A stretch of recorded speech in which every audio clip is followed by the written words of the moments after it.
how can a comprehensive exam paper, or what you might also call a qualifying exam paper, become a publication? Should it become a publication? And who would you contact for assistance in making that transition? That's coming up in today's video. Hi everyone, I'm Leigh from teachingacademia.com, and I'm all about giving you the tools you need to navigate academia and make your best impact. If you're new here, make sure you hit the subscribe button so that you get notifications because I put out new videos each week. So today we're talking about comprehensive exams and this idea of how can a comprehensive exam become a publication and should it become a publication? All right, so that's the first thing that you need to decide is should your comprehensive exam paper or papers become publications? So, and the answer, there's not a right or wrong here. Yes, no, there's not a black and white thing here. So for me, my comprehensive exams, my first 2 days were the same. I had to take, each day I was given 3 questions. I had to pick one. I had 8 hours to write on it. Those papers, when I was done with them, I was done with them. I did not take them and turn them into publications. Why not? Well, they really didn't serve my scholarly agenda. They weren't topics that I was super passionate about or very interested in, so it just wasn't a good use of my time.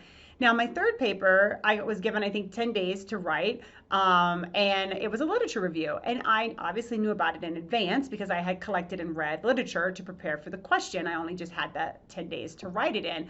But it lined up with my area of interest, with my field, with who I saw myself becoming as a scholar, how I wanted to be known. So yes, that made sense. That's the kind of thing that if you have a comprehensive exam paper and it lines up with who you want to be as a scholar and it informs, right, your area of study, then that is worth your time. Okay, turn that into a publication.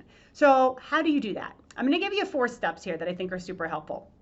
First, you write the paper when you're taking your comprehensive exams. You write the paper so that you pass. You don't write the paper for publication, okay? I mean, you just follow the directions, right? If the directions were to write a paper that was suitable for publication, then that's what you would do. But that's usually not how most comprehensive exams work. So write the paper however you need. You might be thinking, oh, I want to write this for publication. You know what? Put that in the back of your head. Let it go. That's not the point when you're initially doing this. When you're initially doing this, the point is to pass the comprehensive exam. So just do that. Now, once you've written the paper and you've passed, take a break. Do not turn around and start working on this sucker to get it out the door. This is a super stressful time. Comprehensive exams, very stressful. Leading up to it, stressful. Writing it, stressful. Waiting to hear if you pass, stressful. Some of these you have to defend. That's stressful. So you've gone through months, most likely, of a super stressful time. Give yourself a break from the paper. Step away from it so that you'll come back clean and refreshed and interested and excited about making revisions to it because you're going to have to do that. How much of a break? Take at least 2 weeks. Take a month. I made my comprehensive exam, my one paper that I turned into a publication. I made it my summer writing project, okay? And I think that's fine too. I think, if you write something like in January, February, and then you don't start up on it again until like maybe May or so, that's fine. So take a month or 2 off. Don't take a year off. Don't take 6 months off, okay? And have this set in your head. No, okay, I'm through this process now. I've passed. When am I going to get started on this? Is it going to be next month? Is it going to be in June? Like, pick a date. Give yourself a date so that you can get going. Now, after taking a break, or even while you're on your break, you can sort of be thinking about this a little bit. Where are you going to publish this paper? Okay, what journal is this going to go into? And I would suggest that you find 2 because everybody gets rejected. I still get rejected. It's a very common thing. It doesn't make us bad writers or bad scholars or anything. It's just part of the system, part of the game. So identify 2 journals, right? The journal that you're aiming for first, and then a backup journal that's probably just as good as the first one, honestly, that you can send to if the first one comes back with a reject.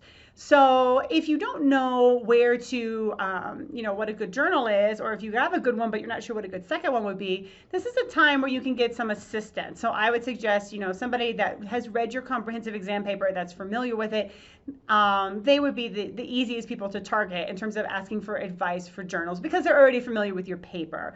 But if there's somebody else that makes sense, by all means, go to that person, have them take a look at it and give you some feedback as well. So you identify the journal. Now you're going to have to rewrite. This is tip number 4. Rewrite your paper for that journal, okay? So here's the thing. When you write your comprehensive exam, you're writing it in a very truncated amount of time. And you might be writing it even with some people have a reference list, okay? I know programs that require students to make a reference list, and that's really, students can go off the reference list a little bit if they want to, but they're really expected to stick to that reference list. That's not how we write for publication, right? So, and the other thing to keep in mind too is that in this truncated period of time when you wrote your comprehensive exam, your goal was write it so it's good enough so that I pass, okay?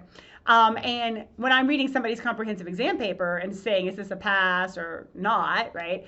That's different than when I'm reading a journal submission, right? I have different expectations for a journal submission in terms of reject or revise and resubmit than if a comprehensive exam paper is pass or fail. Because with a comprehensive exam paper, I understand the constraints that you wrote it in.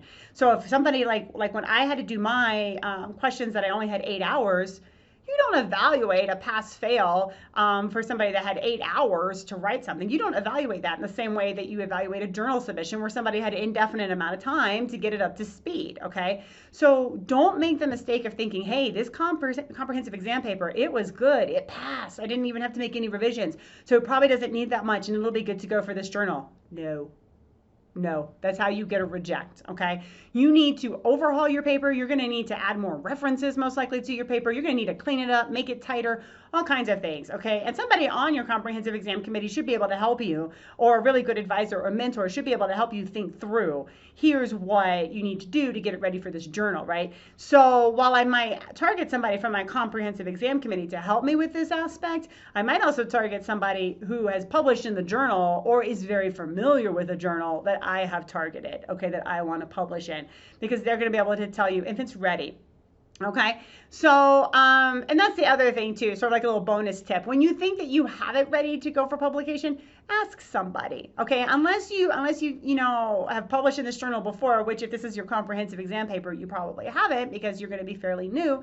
Ask somebody. What I always tell doctoral students is get your paper ready, any paper, right? Get your paper ready so that you think it's good enough to be sent out for publication. You can't imagine what else there is to do to it, and then send it to me, because I will tell you all the things that it still needs to happen so that it is ready. And that's just because you're developing a publication radar, you're learning, right? So definitely get some advice. Don't just send it out the door. Get somebody to review it for you and let you know if it's good to go or what kinds of revisions you need to make. All right, so thanks for watching, and don't forget to subscribe so that you can catch all of my videos. And while you're at it, go down to the comments section and share with us, what are your experiences with writing comprehensive exam papers? Have you taken some of these and turned them into publications, or you're working on it right now? What kinds of tips do you have for us? What kinds of questions do you have, so that we can all help you move forward in your academic journey?